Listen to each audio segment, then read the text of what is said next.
At dahil nga wala akong magawa kaninang umaga kaya naman naisip kong mag-rides na muna. Charot lang. Pinaandar ko lang talaga itong motor ko kaninang umaga dahil nga ilang araw ko na itong hindi napapaandar kaya naman tinesting ko nga kung naandar pa naman to.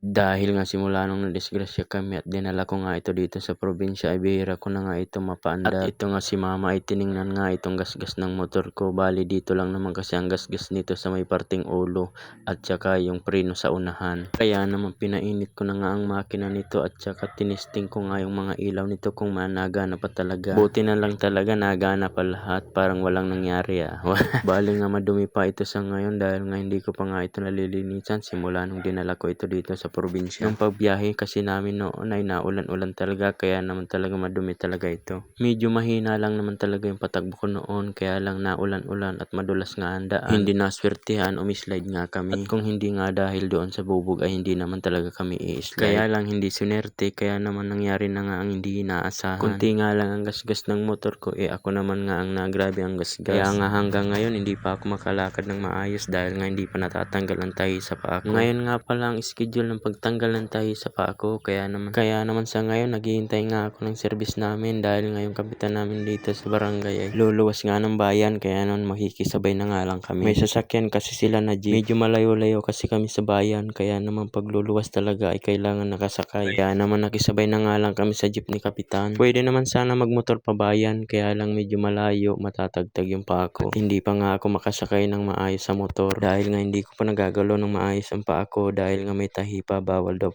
sign ito. Fast forward ko na nga ito mga idol, andito na nga kami sa hospital at kararating lang na namin dito. Pagdating nga namin dito mga bandang alas 10 na ay may nakapila na nga kaya naman nakapila na nga ako dito. Bali nga nagpasama nga ako dito kay mama dahil nga hindi ko alam itong hospital na ito. At pagdating nga namin dito ay nagtanong agad kami doon sa nag-a-assist dito sa labas. At ang sabi nga sa amin mga 1:30 nga kami maaasikaso dahil nga maraming pila. Fast forward ko na nga ito mga idol, mga bandang alas 3 na nga ang mga oras na ito. Ang nangyari nga sa lakad namin ay hindi pa nga ako natanggalan ng tahi dahil nga sariwa pa daw ang sugat. Bali nga nilinisan lang ang sugat ko ng doktor at niresitahan nga lang ako ng gamot. Another 7 days na naman bago bumalik para tanggalan ng tahi. Gusto ko na nga sanang matanggal kaya lang kailangan natin sumunod sa doktor. Napadaan nga rin pala kami dito sa munisipyo ng Sipokot dahil yung iba kasi namin kasama dito sa service ay may inasikaso lang sa munisipyo. Kaya naman habang ang naghihintay nga kami dito sa labas ay napansin ko nga ay nagumanda na nga itong munisipyo ng Sipokot. Nung nakaraang taong kasi nung pag-uwi ko hindi pa ito ganito kaya naman ang ganda na nga talaga ngayon. Pag tiningnan mo dito sa labas parang Malacanang na sa loob.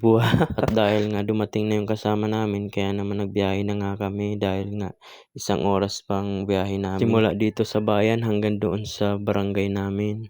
Medyo malayo-layo talaga. Wala, ganun talaga. Sa bundok tayo nakatira. Pero nasa tabing kalsada naman talaga kami. Kaya lang malayo lang talaga sa bayan. Hanggang dito lang nga lang pala ang video ko mga idol. Kaya naman bye-bye!